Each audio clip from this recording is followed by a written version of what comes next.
you this. If not now, when? How do you feel right now watching these images? If not now, when? Excited?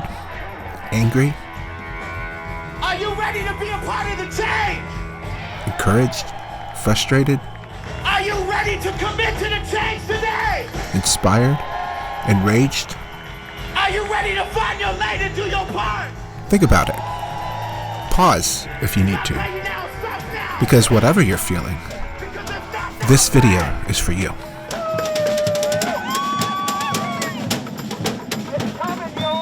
I've been to 2 of these marches now, and every time I hear 2 completely different stories about what's happening here. Stand up for your rights. Stand up, don't give up the fight. One story is about hope. People who finally felt like they're not alone. Teachers and veterans. Grandparents and kids.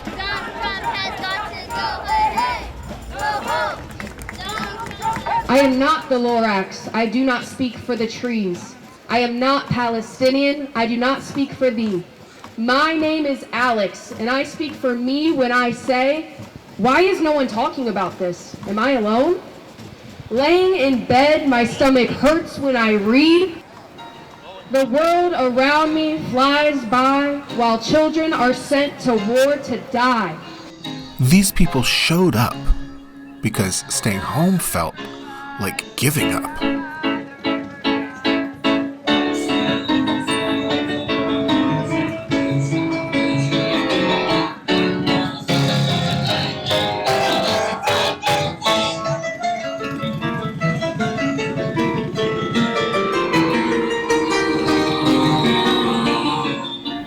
And then he said, Guihid Siaya. This word Guihid, it means welcome. We as Native people have been inviting for century upon century upon century to people that come to this land, and we continue to say that today, and we say,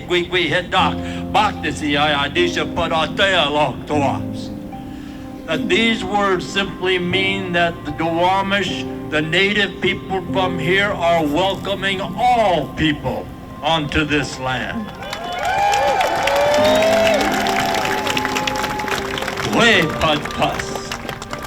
No more cold days, no more ice.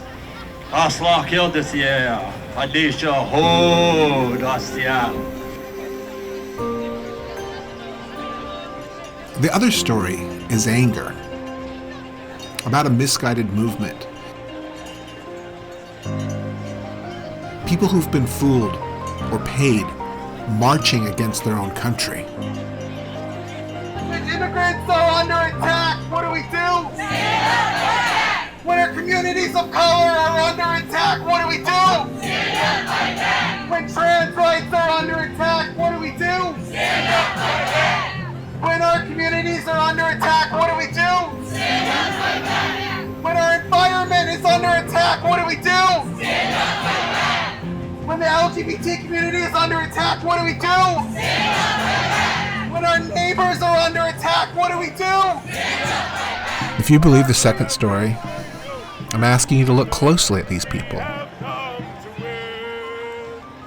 We are the movement, liberation movement, for every single human.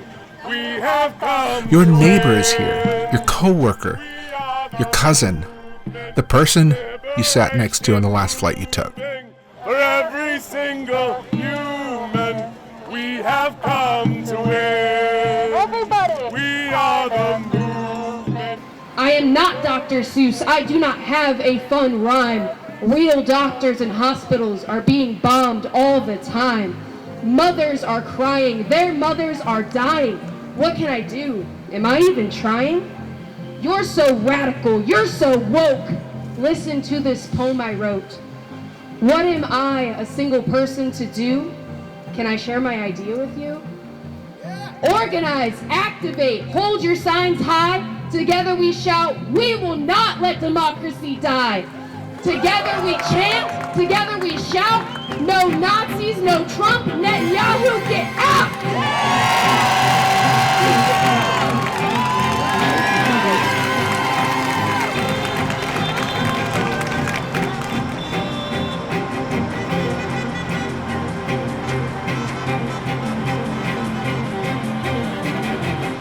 They're not a mob. They're people, like you, who love this country and are scared about where it's going. You don't have to agree with why they've marched, but they are your neighbor. They are your community.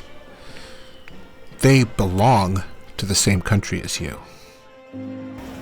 And so when we talk about land acknowledgement, how do we do that?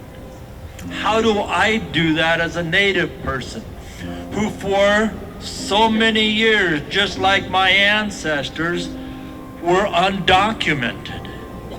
We didn't need papers to say that we were American or that we lived in this place.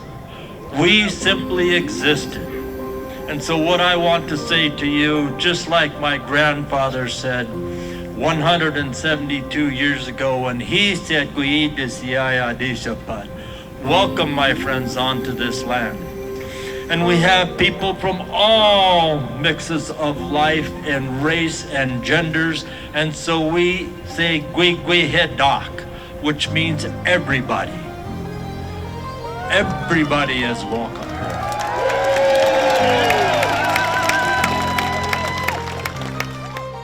So try this. Find someone who sees the world differently than you do. Sit down with them and listen. My guess is that you want the same things. Because at the end of the day,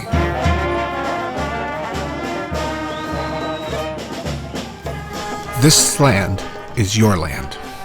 This land is my land. This land was made for you and me.